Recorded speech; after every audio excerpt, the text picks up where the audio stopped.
Bonjour à tous, bienvenue dans un nouveau MAC sur Radio Sensation. Aujourd'hui, MAC consacré au football américain avec Maxime Dedard. Bonjour. Bonjour. Alors vous êtes joueur, entraîneur, mais aussi trésorier au club de sport US de Barentin, un club qui est né en 2010 et qui regroupe aujourd'hui une centaine d'adhérents environ. Alors depuis quand, Maxime Dedard, vous êtes personnellement attiré par ce football américain ? Alors, je suis arrivé un peu par hasard dans ce club puisque j'avais un collègue de travail à l'époque qui faisait partie un peu des membres fondateurs et qui un jour m'en avait parlé et j'avais pu expérimenter au Léopard de Rouen qui est le gros club de la région, et ce nouveau club qui s'était créé en fait m'a attiré par d'autres valeurs, d'autres façons d'envisager le sport, et j'y suis allé une ou deux fois et puis ça m'a plu et j'ai persisté, et après ça fait maintenant quasiment 7-8 ans je crois que je fais partie de ce club, et je profite et j'aime ce club et j'aime y jouer et j'aime participer à tous ces entraînements, et voilà.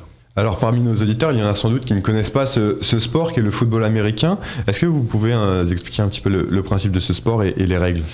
Alors, ce serait très compliqué de faire toutes les règles, dire toutes les règles, mais en résumé, et pour reprendre les mots de mon coach Sami Kovo, c'est comme faire un jeu d'échecs mais avec des gants de boxe. L'idée, c'est vraiment d'avoir c'est une idée de progression sur le terrain, en fait, de faire avancer la balle, un peu comme au rugby, mais qui est en dynamique. Là, ça va être plus en statique. En fait, on va avoir un contrat à remplir pour pouvoir faire avancer la balle sur une toute petite zone de terrain. Donc, on parle en yard, mais on peut adapter en mètres s'il faut. Donc, on a 4 tentatives pour faire avancer la balle de 10 mètres, et avec 11 joueurs contre 11 joueurs, 11 joueurs en attaque, 11 joueurs en défense. Une fois qu'on a réussi à faire avancer cette balle au-delà des 10 yards, on peut de nouveau avoir 4 tentatives pour pouvoir avancer, pour aller dans la finalité marquée dans la zone d'en but.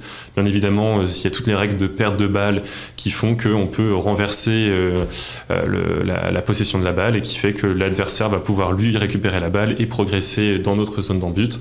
Et donc c'est ainsi que le football américain en fait est vraiment un jeu de gain-terrain, et on va devoir appliquer des différentes tactiques pour pouvoir soit faire des passes, soit faire des courses, afin de faire progresser la balle au mieux en fonction de la défense adverse qui devra s'adapter et nous embêter le plus possible, et nous on devra essayer de lire à travers leur défense pour pouvoir avancer le plus efficacement possible. Alors, comme chaque sport, il y a des compétitions, il y a des championnats.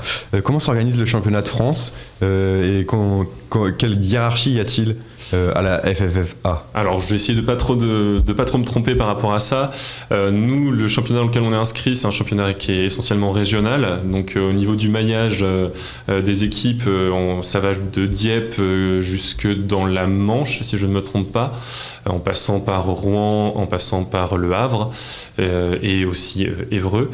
Ensuite, il y a la division du dessus qui, cette fois-ci, on va dire, est plus entre les différentes régions. Donc, on va pouvoir aller chercher des équipes un peu plus loin. On a pu affronter un moment une équipe qui venait de Beauvais, notamment, et dans toutes les autres grandes régions principales de France. Et ensuite, il y a encore une division au-dessus. Donc, je n'ai plus forcément la nomination, si c'est D2, D1, etc., qui fait qu'on va de nouveau monter en niveau, et cette fois-ci ça va être plus concentré autour de la région parisienne, pour arriver après au niveau national, où il va y avoir l'équipe de France qui va pouvoir participer après au championnat d'Europe, notamment.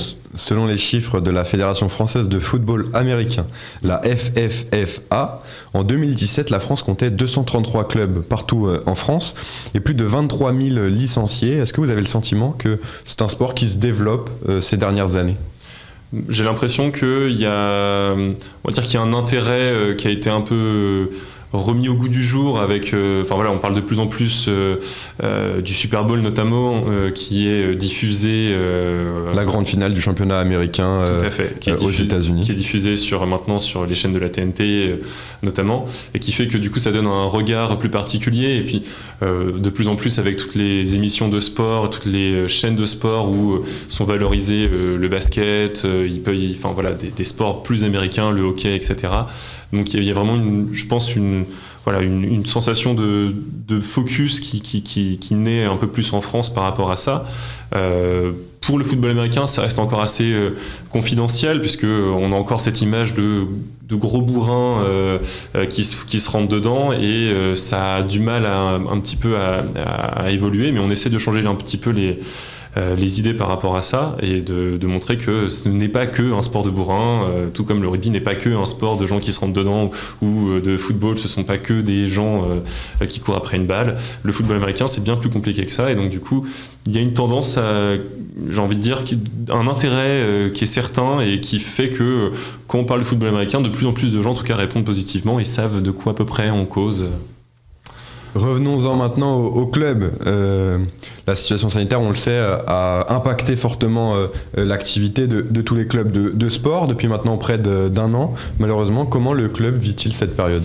Alors nous, ça va faire, à peu près un an effectivement qu'on n'a pas pu avoir de compétition. Plus on a eu un arrêt qui initialement à cause des intempéries, qui fait qu'on a vraiment eu un stop au niveau des entraînements qui a été assez violent. On a pu continuer de ci de là à faire quelques entraînements en respectant des consignes sanitaires qui étaient édictées par justement la 3FA. On a pu poursuivre en visio, faire ce qu'on appelle des débriefs de match, ou parler de certaines tactiques, etc. Donc on a pu, continuer à entretenir notre football. Pour les plus sportifs, ça parle quand on dit ça. C'est vraiment, on a pu développer un peu notre culture globale. On s'est intéressé plus à l'aspect tactique, technique pur et dur, plus que simplement l'entraînement physique et concret, quoi. Après, on a la chance d'avoir pas mal de joueurs qui sont sportivement actifs, qui ont des boulots liés au sport, etc. Et donc dès qu'on peut refaire des préparations physiques, dès qu'on peut se voir, on va pouvoir faire un petit peu de choses qui vont nous entretenir. Mais on est essentiellement dans l'entretien, on n'est pas dans la performance, puisque pour l'instant on ne sait pas quand est-ce qu'on va pouvoir réaffronter d'autres équipes dans l'avenir. Alors au club, il n'y a pas que le football américain, il y a aussi le flag. Est-ce que vous pouvez nous dire ce que c'est ? Alors tout à fait, le flag en fait c'est ni plus ni moins que du football américain, mais sans contact. C'est une pratique en plus qui a l'avantage d'être mixte, donc qui peut accueillir aussi bien des hommes et des femmes, et qui convient parfaitement notamment aux enfants.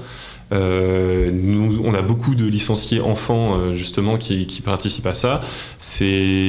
Pour donner une image, c'est un peu comme un épervier, mais toujours en respectant avec ces histoires de contrats, de gagner du terrain pour aller marquer un touchdown, un essai. Et du coup, c'est très convivial, c'est très dynamique, et surtout c'est très ça appelle au jeu, puisqu'il y a cette histoire de flag, donc les petits drapeaux qui sont sur le côté qu'on va devoir décrocher pour simuler finalement l'acte de plaquage, et qui fait que du coup ça préserve les plus fragiles, tout en autorisant le sport à pouvoir se développer et à faire des trucs quand même super rigolos avec les enfants et des adultes, et surtout avec des femmes et des hommes en même temps. Alors vous parlez des enfants, à partir de quel âge peut-on jouer au football américain, ou est-ce que vous les orientez d'abord vers le flag justement ? Alors chez nous en tout cas, si je dis pas de bêtises, à partir de 6-8 ans, on commence à les diriger vers le flag. On a commencé à avoir une section jeune, il me semble, autour des 15-16 ans, je crois, mais on n'avait pas assez de joueurs, tout simplement. Donc, ils pouvaient s'entraîner avec l'équipe senior, mais avec des restrictions, on va dire. Ils participaient à tous les contacts. Donc c'est ça, à partir de 6-8 ans on peut s'inscrire tout à fait au flag, jusqu'à 15-16 ans. À 16 ans on peut commencer à faire de l'équipé, donc avoir le casque, les épaulières, à commencer à faire un peu de contact en étant entre guillemets respectueux de la fragilité de tous, et à partir de 18 ans là on peut commencer à rentrer dans le vif du sujet et vraiment se rentrer dedans. Et toute dernière question, il nous reste très peu de temps, comment le club s'y prend pour recruter des joueurs ? Alors on s'y prend notamment grâce aux réseaux sociaux. En fait, on va beaucoup diffuser des vidéos de ce qu'on fait, etc. On a une page Facebook, on a une page Instagram, je crois, qui est plus ou moins active. Et on essaie aussi après de faire du bouche à oreille, où voilà, on va essayer de diffuser l'information et de récupérer des copains, des personnes, des anciens sportifs, des anciens léopards, etc. Merci. Enfin, bref, toutes les personnes qui sont actives. Merci beaucoup Maxime Dodard d'avoir été avec nous sur Radio Sensation. Je rappelle que vous êtes joueur, entraîneur et trésorier au club du Sport US de Barentin. Et vous pouvez réécouter cette émission en podcast audio ou en podcast vidéo sur notre site ou sur notre application Radio Sensation.